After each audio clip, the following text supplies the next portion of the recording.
Si je me tiens devant vous aujourd'hui, c'est pour une raison très simple.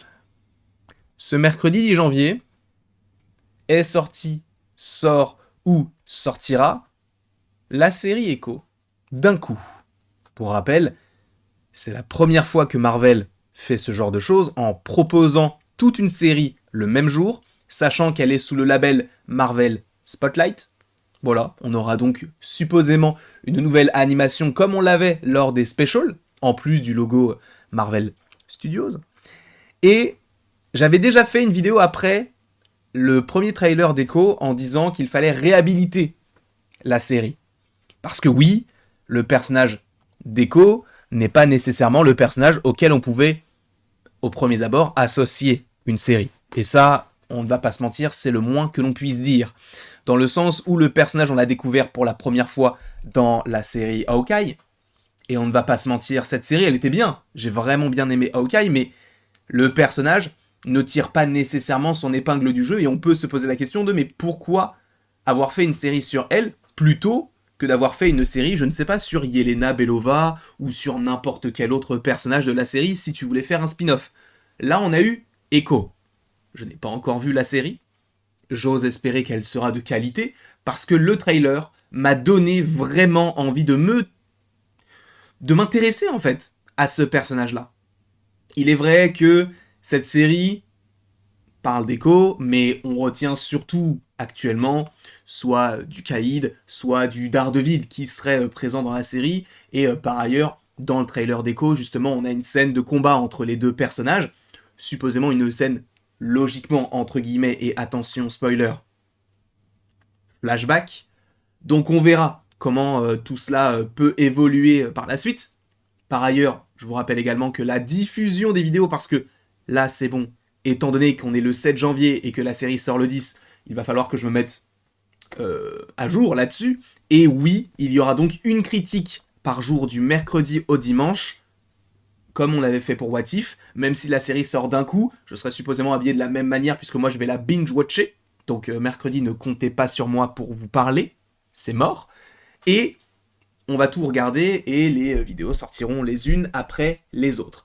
Mais, parlons véritablement d'Echo. Il est vrai, comme je viens de vous le dire, que ce personnage n'est pas forcément extrêmement important par rapport au fait qu'on l'ait déjà vu dans la série Hawkeye. Cependant, comme je vous l'ai dit également au préalable, cette série fait partie du Marvel Spotlight, donc un nouveau label qui te permettrait de regarder des programmes solo sur des personnages qui n'ont pas besoin d'être, on va dire, vus en ayant vu des choses avant et en regardant des choses plus tard. Alors, évidemment que ce projet peut teaser des choses, puisqu'on va voir Daredevil, etc., même s'il y aurait des choses qui auraient été enlevées par ailleurs. Et donc, cette série de 5 épisodes n'a pas besoin d'être vu en ayant vu d'autres choses. Alors oui, c'est mieux d'avoir vu Hawkeye parce que vous aurez découvert le personnage de cette manière-là, avec notamment les bros, les gangs des survêtes, etc. Peut-être que vous ne savez pas du tout de quoi je parle, et donc je vous inviterai fortement à aller regarder à nouveau la série Hawkeye. Mais donc, le personnage d'Echo, on va véritablement d'autant plus la découvrir dans sa série solo, sachant que nous savons bien évidemment qu'il y a un lien avec le Caïd, qu'elle est connectée à ce personnage-là, qu'elle considère possiblement comme son parrain, voire aujourd'hui son père, par rapport à ce qu'elle a pu vivre quand elle était plus jeune, le fait qu'il l'ait prise sous son aile, etc. Donc déjà par rapport à l'intrigue même d'Echo et surtout à l'intrigue du Caïd, en tout cas ça me donne envie de regarder personnellement la série. Donc le Caïd qui avait été un petit peu décevant, on ne va pas se mentir, dans la série Hawkeye, qu'on avait vu un petit peu, vraiment en une image, dans l'épisode 5 de la série Hawkeye, et surtout dans l'épisode 6 où il affronte Kate Bishop, on s'était dit, mais ok, d'accord, donc lui c'est le Caïd qu'on est censé avoir et qui va donner du fil à retordre à beaucoup de super-héros.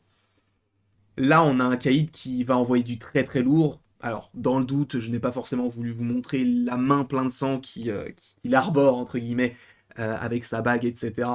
Quand il va tabasser le glacier parce qu'il n'a pas voulu donner une glace à Echo, parce qu'il ne comprenait pas ce qu'elle voulait dire, parce que justement, elle parlait en langue des signes.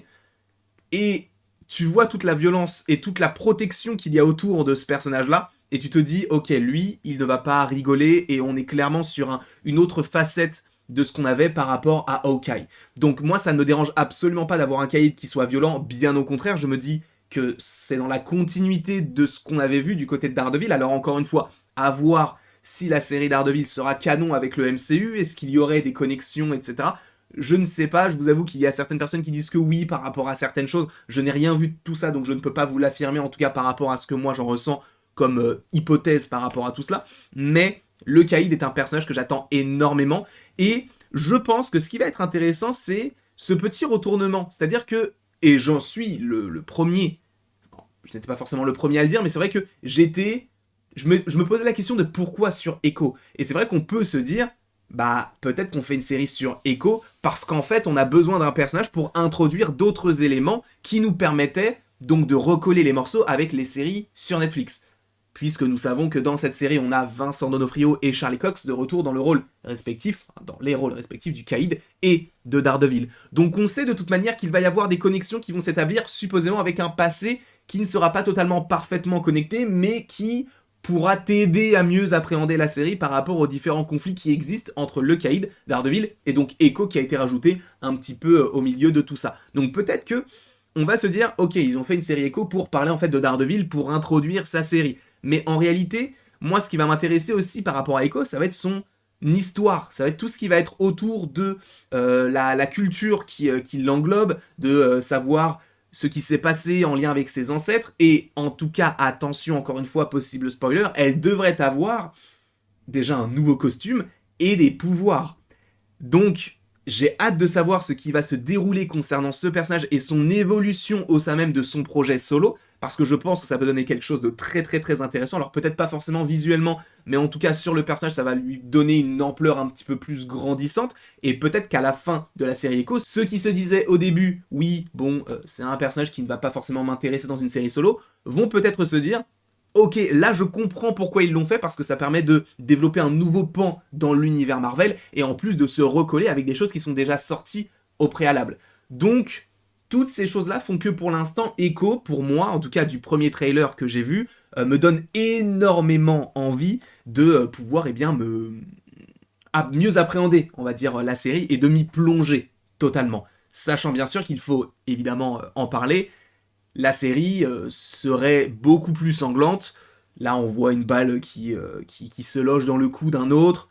On sait qu'il y a une scène où tu vois quelqu'un qui pleure du sang. Enfin, ça va être beaucoup plus sanglant. Alors, pas non plus une série, possiblement, qui va être... où tu vas voir des membres découpés, etc. Mais en tout cas, du point de vue à l'échelle, on va dire, de Marvel Studios, je trouve que c'est une bonne idée d'avoir fait ça de cette manière-là, et de le faire sur un projet comme Echo, qui, on ne va pas se mentir, n'est pas évidemment à l'échelle d'un film sur Hulk, Captain America, Iron Man, peu importe. Ça nous permet de commencer à poser certains pions sur, ah bah, vous vouliez un petit peu plus de sang, un petit peu plus de violence, on va bien la faire, on va bien la chorégraphier, on va bien l'écrire, mais on la met dans un projet pour l'instant qui peut-être, voilà, attend un petit peu, est en stand-by pour savoir si vous le réceptionnez bien, peut-être qu'on pourra le faire sur d'autres projets. On le sait maintenant que c'est prévu notamment pour du Blade, supposément pour du Thunderbolts, et bien évidemment pour du Deadpool, mais Deadpool c'est un petit peu particulier parce que si on n'avait pas cet aspect-là, ça aurait enlevé un énorme atout au personnage de Deadpool, parce que ça fait aussi partie de sa culture.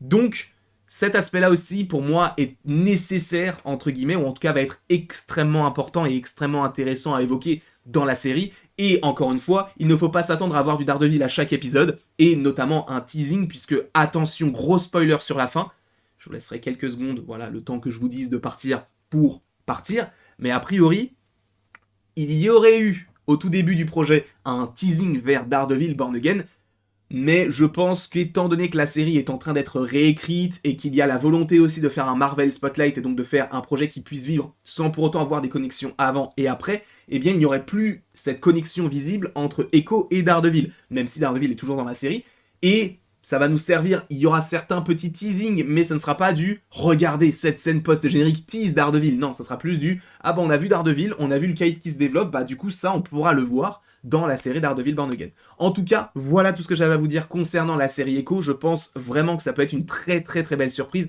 Je sais que beaucoup de personnes ne l'attendent pas, beaucoup de personnes ne vont même pas la regarder, mais je pense que si vous êtes un petit peu réticent, déjà vous n'auriez pas vu cette vidéo, mais si vous êtes toujours réticent et que vous regardez cette vidéo-là jusqu'à là, moi je vous conseille au moins de regarder le premier épisode et de vous dire de vous faire votre premier avis uniquement là-dessus. Si ça ne vous plaît pas, vous arrêtez, il n'y a pas de souci, tu vois, c'est en fonction de vos goûts, bien sûr. Mais c'est vrai que moi, c'est quelque chose qui va me plaire, en tout cas, j'espère que ça va me plaire, parce que c'est ce que je demandais à un moment donné, et là, on me le propose, donc je vais le savourer, et on va voir si ça peut être quelque chose qui peut être viable pour d'autres projets, ou est-ce que ça va rester sur du Echo, et après, on va se dire, bon, bah, peut-être que ça ne fonctionne pas dans le MCU. Je ne pense pas, mais encore une fois, tout est plausible. On n'a pas encore eu la série. Pour rappel, elle sort le 10 janvier 2024. Quoi qu'il en soit, je vous remercie grandement d'avoir été présent aujourd'hui pour cette nouvelle vidéo. N'hésitez surtout pas à l'aimer, à la partager, à la commenter et à vous abonner si ce n'est pas déjà le cas. Et après tout ceci, il ne me reste plus qu'à vous dire à la prochaine pour la prochaine. Et je vous rappelle encore une fois, un épisode à peu près chaque midi du mercredi au dimanche. Ça va être génial. Et en vrai, j'ai trop hâte, quoi.